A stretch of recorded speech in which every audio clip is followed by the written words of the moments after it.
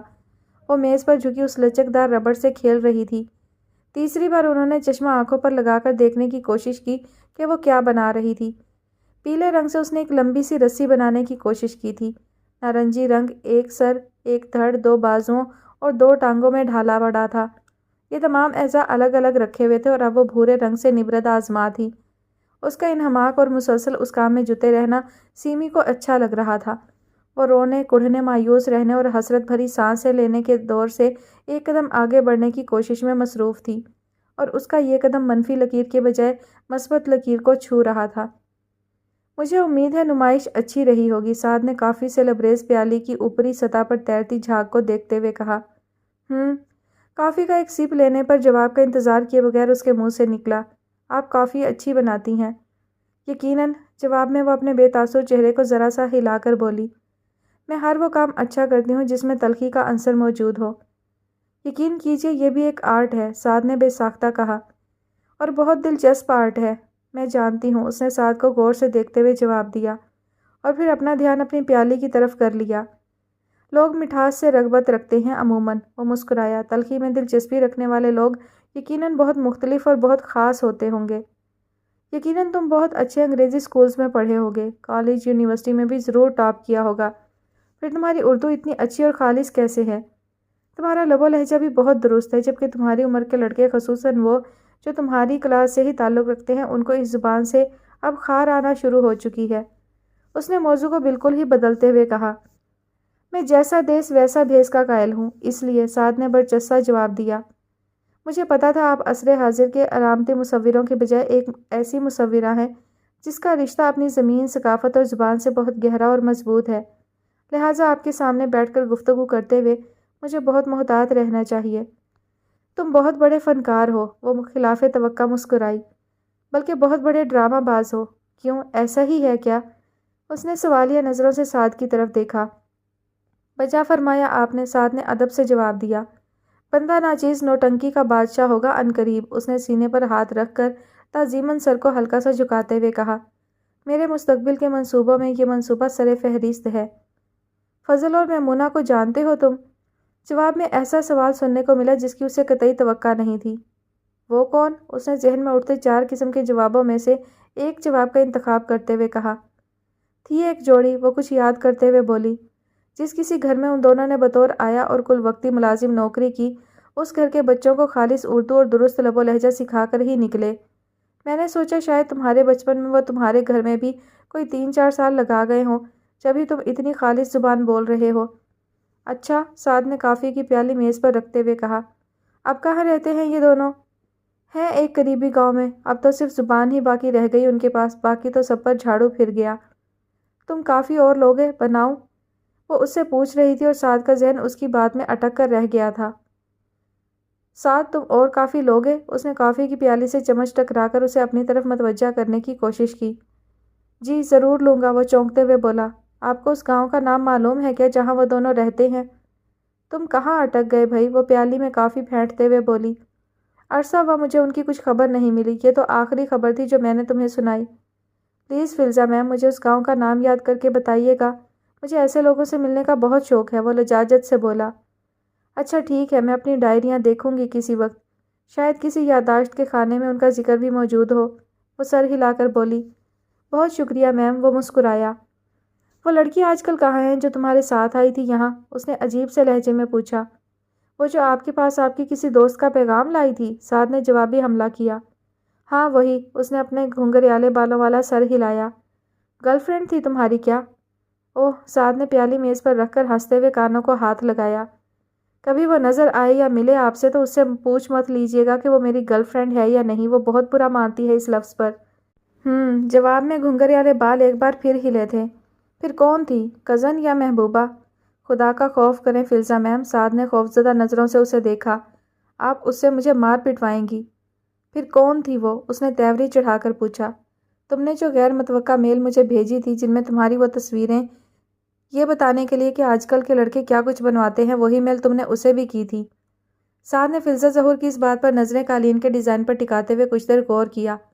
اسے آج کل کے لڑکوں کی سوچ پر کیے جانے والے تبصرے پر اچانک آ جانے والی ہنسی کو قابو کرنا تھا اور اس اتفاق کو بھی ہضم کرنا تھا کہ ایک میل کو دو مختلف وصول کرنے والوں کا رد عمل کیسا تیکھا اور چبھتا ہوا تھا۔ کچھ دیر بعد اس نے نظریں اٹھائی اور فلزا ظہور کی طرف دیکھا۔ میں نے آپ کو وہ تصویریں اس لیے نہیں بھجوائی تھی کہ آپ کو بتاؤں میں کیا کچھ ہوں، بلکہ یہ بتانے کے لیے بھجوائیں کہ میں کیا کچھ نہیں ہوں۔ جو کچھ تم نہیں ہو وہ تم سے پہلی ملاقات میں ہی اندازہ کر چکی تھی، فلزا نے خشک لہجے میں جواب دیا۔ پھر یوں سمجھ لیں کہ اس لیے بھجوائیں کہ میں آپ کو بتا سکوں میں آپ سے رابطے میں رہنا چاہتا ہوں۔ اچھا چلو یوں ہی صحیح، اور اس لڑکی کو؟ وہ ابرو چڑھا کر بولی۔ اسے اس لیے کہ دراصل اسی کو بھجوائی تھیں۔ سعد کے چہرے پر ایک نرم سی مسکراہٹ پھیلی۔ فلزا نے اس کے چہرے پر پھیلی مسکراہٹ کو دیکھا اور سیدھی ہو کر بیٹھ گئیں۔ اچھی لگی تھی وہ مجھے، ان کا لہجہ نرم ہو گیا، اور میری جن دوستوں کے حوالے سے یہاں آئی تھی وہ بھی شاندار پس منظر سے تعلق رکھتی ہیں۔ کیا یہ ممکن ہے کہ میں آپ کا اسٹوڈیو دیکھ سکوں؟ سعد نے اچانک موضوع بدلا۔ وہاں کیا ہے؟ فلزا نے اپنے پھولدار جمپر کو ہاتھ سے سیدھا کرتے ہوئے کہا۔ کچھ رنگ جو خشک ہو چکے، کچھ ادھورے کینوس، کچھ اجڑے برش، جو بھی ہے مجھے بہت شوق ہے مصوروں کے اسٹوڈیوز دیکھنے کا۔ کوئی دوسرا بڑا مصور تو شاید مجھے قریب بھی پھٹکنے نہ دے، لیکن آپ نے اتفاق سے مجھ جاہل پر نظر کرم فرما ہی دی ہے تو کوئی حرج تو نہ ہوگا جو ایک نظر دیکھ لوں۔ فلزا نے کچھ سوچتے ہوئے کہا۔ چلو ٹھیک ہے، آؤ اسٹوڈیو دیکھتے ہیں۔ وہ خلاف توقع جلد مان گئیں۔ ادھر سے آ جاؤ۔ وہ چھوٹے سے لیونگ روم سے ملحقہ اوپن کچن سے گزر کر اس کا دروازہ ایک مختصر سی راہداری میں کھولتے ہوئے بولیں۔ یہ مختصر راہداری ایک طرف سے بند تھی اور اس کے دوسرے سرے پر سے سیڑھیاں اوپر کو جا رہی تھیں۔ سیڑھیوں کے نیچے کشادہ جگہ نہ ہونے کے سبب سیڑھیاں ہر تیسری سیڑھی پر جا کر دوسری طرف کو گھوم جاتی تھیں۔ ذرا دھیان سے قدم رکھنا، سیڑھیاں کم چوڑی ہیں۔ فلزا نے بجلی کا ایک بٹن دبا کر ان سیڑھیوں کی چھت پر موجود واحد انرجی سیور روشن کرتے ہوئے کہا۔ کم طاقت کا یہ انرجی سیور مدھم سی روشنی پھیلانے کے سوا کچھ نہ کر سکا تھا۔ سیڑھیوں کے آخری چکر پر لکڑی کا کمزور سا ہلکا سبز رنگ اڑا دروازہ جڑا تھا، جس کی سنہری ناب بھی پرانی ہونے کے سبب اپنی آب کھو چکی تھی۔ فلزا نے ناب گھما کر دروازہ کھولا۔ دروازے کی دوسری طرف موجود کمرے سے نہ جانے کب سے بند ہوا کو باہر نکلنے کا موقع ملا تھا۔ سعد نے بے اختیار اپنے چہرے پر ہاتھ رکھا اور دوسری طرف پھیر لیا۔ تھوڑی دیر ادھر ہی رکو، فلزا نے سعد سے اگلی سیڑھی پر کھڑے کھڑے کہا اور پھر آگے بڑھ کر کمرے کی ٹیوب لائٹ روشن کی۔ سعد نے تھوڑا آگے جھانک کر اندازہ لگانے کی کوشش کی۔ یہ کمرہ بہت عرصے بعد کھلا تھا، اس کے فرش کی گرد باہر سے ہی نظر آ رہی تھی۔ آ جاؤ، فلزا نے اپنے اول جلول سے ٹراؤزر کی جیبوں میں ہاتھ گھساتے ہوئے کہا۔ سعد اس کے پیچھے کمرے میں داخل ہو گیا۔ یہاں مختلف سائز کے ایزل اور ان پر رکھے کینوس دکھائی دے رہے تھے۔ دیواروں پر کچھ ادھورے چارکول سکیچز ٹنگے تھے اور ان پر مکڑی نے خوبصورتی اور مہارت سے اپنے تار پھیلا رکھے تھے۔ کافی گھٹن ہے یہاں۔ سعد نے 2 قدم آگے بڑھ کر اس مختصر سے کمرے میں موجود واحد کھڑکی پر ہاتھ رکھا جس کے پٹ باہر کو کھلتے تھے۔ نہیں کھلے گی۔ مختصر کمرے میں فلزا کی ہنسی کی آواز یوں گونجی کہ ایک لمحے کے لیے سعد کا دل بھی لرز گیا۔ اس نے کھڑکی کی چٹکنی اتار کر اس کے پٹ باہر کی طرف دھکیلنے کی کوشش کی۔ کھڑکی واقعی نہیں کھل رہی تھی۔ اس نے نظریں اٹھا کر اس کے اوپری حصے میں جڑے گرد آلود شیشوں کو دیکھا۔ اسے سبز پتوں کی مہوم سی شبیہ نظر آئی۔ اس نے کھڑکی کے پٹ پوری طاقت سے باہر کی طرف دھکیلے۔ دونوں پٹوں کی درمیانی جگہ میں اسے کسی پیچدار بیل کی موٹی شاخیں کھڑکی سے لپٹی محسوس ہوئیں۔ اس نے دونوں پٹوں کی درمیانی جگہ سے آنکھیں جوڑ کر باہر جھانکنے کی کوشش کی۔ پیچ در پیچ بیل کی پتلی اور موٹی شاخوں نے کھڑکی پر قبضہ کر رکھا تھا۔ عقب میں ایک بار پھر فلزا ظہور کے کہے کی آواز ابھری۔ گرد جالے ادھورے کینوس، رنگوں کے زنگ آلود ڈبے، کھڑکی سے لپٹی بیل اور یہ کہا۔ سعد کو یوں لگا جیسے وہ پیچھے مڑ کر دیکھے گا تو اسے فلزا ظہور کے بجائے لمبے دانت منہ سے باہر نکالے خون آلود ہونٹوں والی خون آشام چڑیل کھڑی ملے گی۔ واہ کیا فیری ٹیل سچویشن ہے، اس نے کھڑکی کی طرف رخ کیے سوچا۔ پھر آرتھر کانن ڈائل کی کسی کہانی کے منظر کا اسے خیال آیا۔ ویسے اگاتھا کرسٹی کے کسی کردار کی طرح جو یہاں ابھی میرا قتل ہو جاتا ہے تو اخبار اور ٹی وی کیسے اسکوپس تیار کریں گے؟ اس نے جیکٹ کی جیب میں ہاتھ ڈال کر اپنے سیل فون پر بغیر دیکھے ایک پیغام ٹائپ کیا اور ایک نمبر پر بھیج دیا۔ میسج ڈیلیور ہو جانے کی ٹون سننے کے بعد وہ مسکراتے ہوئے پیچھے کی طرف مڑا۔ اس کی تمام توقعات غلط ثابت ہوئیں۔ اس کے سامنے فلزا ظہور اپنے جمپر اور اول جلول شرٹ میں ملبوس سینے پر ہاتھ باندھے دروازے سے ٹکی کھڑی تھی۔ دیکھا میرا اسٹوڈیو؟ کیسا لگا؟ وہ مسکرائیں۔ ویسا ہی جیسا بڑے مصوروں کا ہونا چاہیے۔ سعد نے اب وہاں موجود کینوس ایک ایک کر کے دیکھنے شروع کیے۔ کافی تیز رنگ استعمال کرتی ہیں آپ، اس نے تبصرہ کیا۔ کرتی تھی، جواب آیا۔ تھی کیا مطلب؟ سعد نے ان کی طرف دیکھا۔ میں نے اب پینٹنگز اور چارکول بنانے چھوڑ دیے ہیں۔ یہ میرے آخری اور ادھورے کینوس ہیں۔ یہ وہیں رک گئے جہاں میں نے انہیں چھوڑا تھا۔ مگر کیوں چھوڑا؟ یہ کمال کا کام ہے۔ سعد نے ایک کینوس پر ہاتھ پھیرا۔ اس کے ہاتھ پھیرنے سے کینوس پر پڑی گرد اس کی انگلیوں پر چپک گئی۔ اس کینوس کے نیچے اس ادھوری پینٹنگ کا عنوان تھا۔ سعد نے تیزی سے ان لکھے ہوئے الفاظ پر سے گرد صاف کی۔ I want to be a bride when I grow up۔ اس نے یہ عنوان پڑھا اور پینٹنگ پر غور کیا۔ یہ سلک پر واٹر کلر میں پینٹ کیا گیا ایک ادھورا منظر تھا۔ ایک بچی کے دھڑ پر دلہن کا سر، جس پر تیز رنگوں کی آمیزش سے ادھورا سا دوپٹہ اڑھایا گیا تھا۔ وہ دلہن جس سمت دیکھ رہی تھی وہ حصہ بالکل ادھورا تھا۔ اسے مایوسی ہوئی۔ اس نے ادھورے حصے میں کچھ تلاش کرنے کے لیے اس پر ہاتھ پھیرا۔ یہ سلک خاصا پرانا ہو چکا ہے، اتنی زور سے اسے ہاتھ سے صاف کرو گے تو پھٹ جائے گا۔ اسے فلزا کی آواز سنائی دی۔ اپنی کوشش ترک کرتے ہوئے وہ دوسرے کینوس کی طرف متوجہ ہوا اور بری طرح چونک گیا۔ ایک لڑکی کے بچہ پیدا کرنے کا ادھورا منظر تھا۔ اس تصویر پر سرخ رنگ کا راج تھا۔ اس نے درد زخم میں مبتلا لڑکی کے چہرے کے تاثرات پر نظر ڈالی جو گرد کی تہہ کے نیچے بھی اتنے واضح نظر آ رہے تھے کہ وہ مبہوت سا ہو کر رہ گیا۔ Midnight in heaven. اس پینٹنگ کا عنوان بھی انتہائی چونکا دینے والا تھا۔ اس نے مڑ کر فلزا کو دیکھا۔ یہ اب تک کی آخری پینٹنگ ہے، وہ جیسے نیند میں بول رہی تھی۔ اس کے بعد میں نے کچھ شروع کیا نہ اس کو مکمل کیا۔ ان کی آواز جیسے نامحسوس ہوا میں سرسرا رہی تھی۔ سعد نے کچھ دیر اپنی جگہ پر کھڑے کھڑے فلزا کو دیکھا اور پھر ہاتھ آگے کرتے ہوئے بولا، چلیں؟ ہاں چلو۔ فلزا نے سر ہلاتے ہوئے اسے دیکھا۔ سعد کے چہرے پر تناؤ تھا۔ اس کے ہونٹوں پر خاموشی سی تن گئی تھی۔ شاید اس کے جبڑے ایک دوسرے کے ساتھ جڑ گئے تھے کیونکہ اس کے جبڑے کی ہڈیاں صاف کھچی ہوئی نظر آ رہی تھیں۔ سیڑھیاں اترتے ہوئے بھی وہ خاموش رہا تھا۔ لیونگ روم میں واپس پہنچ کر اس نے میز پر رکھے ٹیشو پیپر باکس سے ٹیشو پیپر نکالا اور اپنے ہاتھ صاف کرنے لگا۔ کچن کے سنک پر سینیٹائزر رکھا ہے، ہاتھ دھو لو۔ فلزا نے اوپن کچن کی طرف اشارہ کیا۔ وہ بغیر کچھ کہے سنک کی طرف چل دیا۔ ہاتھ دھونے کے بعد فلزا کی طرف مڑا۔ کچھ چیزوں کا نہ دیکھنا ان کو دیکھنے سے بہتر ہوتا ہے نا؟ فلزا نے کہا۔ میں اس خیال سے اتفاق نہیں کرتا، اس نے بھاری آواز میں جواب دیا۔ چیزیں اور حقیقتیں کیسی ہی ظالمانہ کیوں نہ ہوں، انہیں دیکھنے کی ہمت ہونی چاہیے۔ پھر وہ اٹھتے ہوئے بولا، میں اب چلتا ہوں۔ عشائیے کا وقت ہو رہا ہے، کھانا کھا کر جانا۔ اس نے جیسے سعد کا موڈ خوشگوار کرنے کے لیے گاڑی اردو کا استعمال کیا۔ پھر کبھی صحیح، اس نے کہا۔ میں اب منی ایچرز اور کیلی گرافی پر کام کرتی ہوں۔ وہ الگ کمرہ ہے جہاں بیٹھ کر میں خطاطی کرتی ہوں۔ وہ نہیں دیکھو گے؟ میں آپ کے پاس اکثر آیا کروں گا، لہٰذا اسے پھر کسی دن دیکھ لوں گا۔ میں زیتون اور مشروم کا سلاد بہت اچھا بناتی ہوں، اگر تم مجھے صرف 15 سے 20 منٹ دو تو۔ فلزا نے اس کے کندھے پر ہاتھ رکھتے ہوئے کہا۔ میں نے آپ کو بتایا نا، میں آپ کے پاس اب اکثر آیا کروں گا، اس نے نرمی سے فلزا کا ہاتھ ہٹاتے ہوئے کہا۔ میں آپ کے پاس عشائیہ، ظہرانہ اور فجرانہ سب کروں گا، آپ فکر نہ کریں۔ تم یقیناً بہت مختلف ہو، فلزا نے کہا۔ نہیں، میں بالکل ویسا ہی ہوں، صرف میں کہنے والی بات دل میں رکھنے کی بجائے کہہ دیتا ہوں، سعد نے جواب دیا اور لیونگ روم کے میز سے اپنی گاڑی کی چابیاں اٹھا کر باہر نکل آیا۔ چھوٹے سے پورچ میں فلزا کی گاڑی کھڑی تھی۔ وہ گاڑی کو کراس کرتا گیٹ کے قریب پہنچا اور لاشعوری طور پر سر اٹھا کر دیکھنے لگا۔ اس گھر کی مشرقی دیوار پر نیچے سے لے کر اوپر تک بیل پھیلی تھی، رینگ رینگ کر اوپر چڑھتی بیل، پیچ و خم کا شاہکار بیل، اور یہی بیل اوپر جا کر لکڑی کی اس رنگ اڑی کھڑکی پر بھی چڑھی تھی جس کے پیچھے فلزا ظہور کا ادھورا جہاں ویران پڑا تھا۔ آپ ہن سرکس میں کام نہیں کرتے؟ کھاری نے لاہور میں اپنے واحد دوست سے پوچھا۔ یہ دوست بھی چودھرانی کے اس دورہ لاہور کے دوران ہی ملا تھا جس میں چودھرانی کے ساتھ کھاری اپنی ڈیوٹی لگ جانے پر کبھی خوش ہوتا اور کبھی اس سے اوب جاتا۔ نہیں یار، اب سرکس میں کام کرنے کو دل نہیں چاہتا، اس کے دوست نے جواب دیا تھا۔ اچھا جی، پر میں نے سنا تھا کافی پیسے لگ جاتے ہیں سرکس میں۔